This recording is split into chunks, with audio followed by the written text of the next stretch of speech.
今回は、英語の僕が見つけたベストな勉強法について、お話ししていこうと思います。とりあえず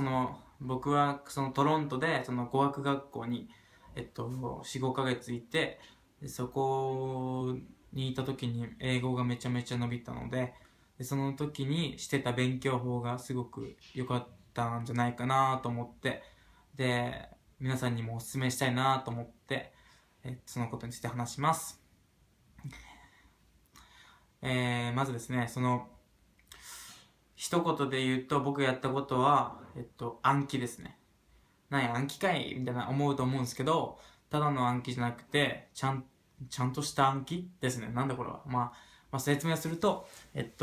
大抵の人がもう単語から覚えてるかもしれないんですけど、僕の場合は、文を覚えるということをして、その文を覚えて、その中から単語を覚えていくということをしましたね。で、どんな文かっていうと、例えば、日本語では言えたのに、英語でなんて言うか分かんなかったみたいな。うわ、これなんて言うんやろみたいな。そういうことが、日常茶飯事に起きるわけなんですよ。それはもう英語分かんないわけなんで、でも日本語では当然分かるんですよね。でも言いたかったけど言えないみたいな。そういった言葉を携帯とかにメモしといて、で、辞書とか使ったり、Google とかで、言いたかった言葉の文を自分で英語で作って、で、それを何個も作っといて、それを語学学校に持っていくってことをしてましたね。で、語学学校にはやっぱりネイティブの先生がいて、その人に聞けるわけなんで、その人に、とりあえず、この文って合ってますみたいなことを聞いて、向こうが、いや、これはこういう感じやって、みたいなとか、これいいけど、いや、でもこっちの方が多分ナチュラルやな、みたいなことを言ってくれるんで、そう言って先生を使って、使ってというか、頼って、で、聞いて、でそう解決する。っていうことをしてましたね。で、僕が語学学校で本当にしてたのがそういったことで、他にも言うと、僕は語学学校でずっともう質問攻めをしてましたね。日本人のことで言うと、日本人のダメな点は、ダメな点はというか、直した方がいい、した方がいいのになと思う点は、みんな聞かないんですよね。やっぱり日本人って基本的にシャイな部分があるので、みんな全然自分から言わないんですよ、何も。で、当てられたら言うみたいなことを言ってて、本当にみんなシャイだなって感じで、僕はそれが嫌で、もうとりあえず分からなかったら全て聞きまくってましたね。例えば、先生が不意に言った言葉が全然分かんなかった場合は、ちょっと待って、今なんて言ったみたいな。どういう意味みたいなことをもうすぐ聞いて、なんちゃらだよって聞いたら、それをもう書き留めて、で、それを、僕、暗記ノートみたいなのを作ってて、ここにあるんですけど、こんな感じのちっちゃいノートに、べーって、いろいろ、こうやって書いてて、言いたかったことがいろいろあったんですよね。例えば、そうですね、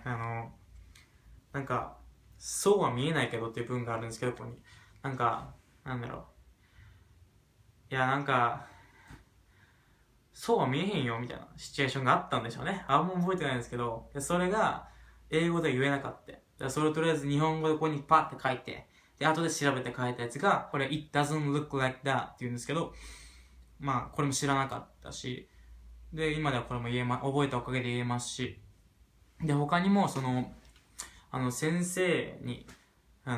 今のどういう意味みたいな。実際分かんなかったらこれ聞きたいじゃないですか。でも、この今のどういう意味っていうのも分かんなくて、英語でなんて言うんやろみたいなことになって、それを僕は、それはwhat does it mean って言うんですけど、what do you mean とか、what does it mean とか、what does that mean とかあるんですけど、それが分かんなくて、とりあえず僕もなんとか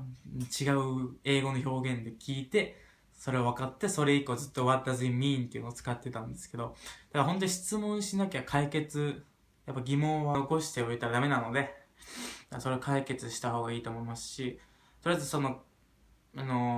当にベストな勉強法っていうのをまとめると、本当に暗記。単語ではなく、単語もいいです。文の暗記。文自体を暗記して、でそれを暗記した上で、かっこよく言うと、その、インプットした後に、それをアウトプット、ちゃんと言わなきゃいけない。使わなきゃ、言ったら発音しなきゃいけないわけですよね。で、その文自体が合ってないと意味がないので、そこで先生をフル活用して、語学学校に通ってるわけなので、その先生に聞いて、で、正してもらって、それをアウトプットしまくるみたいな。でも質問もしまくって、で、聞いてインプットして、それを覚えて、アウトプットバーンみたいなことを、知ってましたね。その4ヶ月間語学学校にいて、それをずっとしてて。で、おかげさまでというかおかげで、もうかなりのスピードで英語が伸びて、先生にもすごく褒められて、嬉しかったです。純粋に。まあでもこれがして本当に伸びたので、僕的にこれがベストな勉強法かなとは思いますね。あと、そんなもんですね。